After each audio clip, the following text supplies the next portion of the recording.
तो याद करो। डिस्कस भी कर सकते हो आपस में, जैसे कई क्वेश्चन क्या जैसे टफ टॉपिक में नहीं आ रहे तो वो आपस में डिस्कस करके कवर कर सकते हो, है ना। लेकिन डिस्कशन बहुत लंबा नहीं चलना चाहिए। अब लंबे डिस्कशन का टाइम नहीं, आप कॉलेज में हो तो कर सकते हो।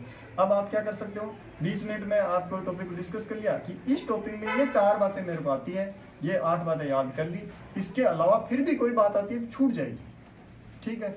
लेकिन ऐसे इस टॉपिक को आप एंड टू एंड कवर करने की कोशिश करेंगे तो क्या आपका सिलेबस छूट जाएगा, फिर प्रेशर आ जाएगा। 1 महीने बाद तो आप ऐसे आपको लगने लग जाएगा कि सारा सिलेबस होएगा ही, है ना, जब तक एग्जाम की डेट यही रहती है। और फिर एक एग्जाम की डेट क्या रहेगी क्या नहीं रहेगी, इन चीज़ों का ज़्यादा पीछा नहीं करना, है ना। आप तो एग्जाम की जो डेट दी हुई इसी को फाइनल मान के तैयारी कर, ठीक है। और कोई क्रॉस क्वेश्चन किसी भी बात की छोटी सी बात भी पूछनी है, क्या पूछ सकते हो आप, बताओ।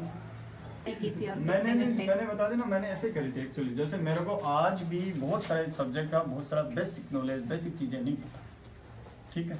लेकिन मेरे को ये पता है कि इस एग्जाम में क्वेश्चन क्या आएगा और उसका आंसर क्या, समझ रहे हो। क्या क्वेश्चन आएंगे, इतिहास बहुत लंबा चौड़ा, हमारे इतिहास भी आता है, भूगोल भी आता है, हर चीज़ आती है। लेकिन इतिहास तो क्या है कि मेरे को इतिहास पूरा नहीं आता, लेकिन इतिहास में मैंने वो चीज़ें सारी पढ़ ली जो एग्जाम में आने वाली है और जो एग्जाम में जनरली आती है। उसमें मेरे हो सकता है 2-3 चीज़ें स्किप हो जाती है, लेकिन अब तक का इतिहास ये रहा मेरा, मैंने एग्जाम दिया है कि मेरे हिस्ट्री वाले पोर्शन में हिस्ट्री के स्टूडेंट से बहुत ज़्यादा नंबर आता है।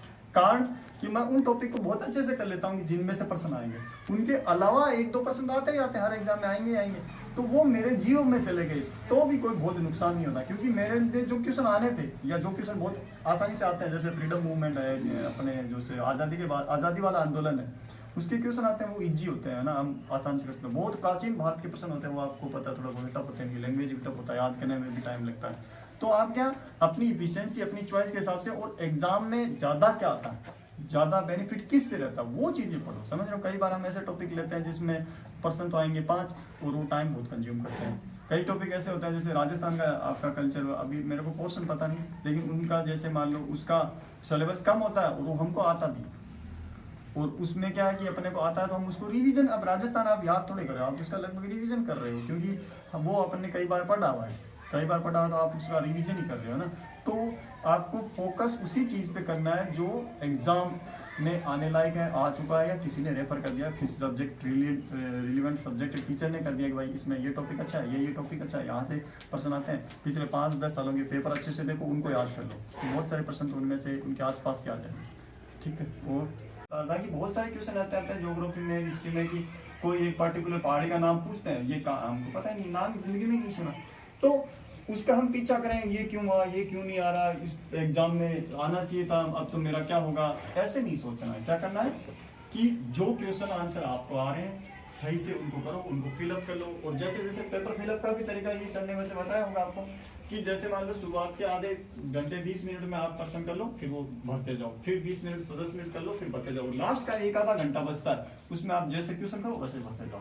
इसको पेंडिंग नहीं रखना कि मतलब 5 मिनट में भर देता हूँ या भर देती हूँ, है ना, वो कभी नहीं करना जीवन में। उससे क्या बहुत प्रेशर आ जाता है, 2-3 का या तो क्यों मिसमैच होगी, आपने 21 वाली 30 वाली में भर दिया, आप पेपर से बाहर हो, समझ लो, ये हो जाता है। मेरे साथ भी हुआ है कि 1-2% कई बार गलत भर देते हैं। अब हमारे तो कई बार कट ऑफ का तो ये होता है 2% आपके आते हुए गलत हो गए तो आपके 5 नंबर का नुकसान हो गया, 4-5 नंबर तो वैसे हो गए, 2-3 अपन को नेगेटिव, क्योंकि वो आ रहे थे अपने भर दिए अलग जगह, तो नेगेटिव में और चले गए अपने 5-7 नंबर का ही अपने लगभग अंतर रहता है भाई।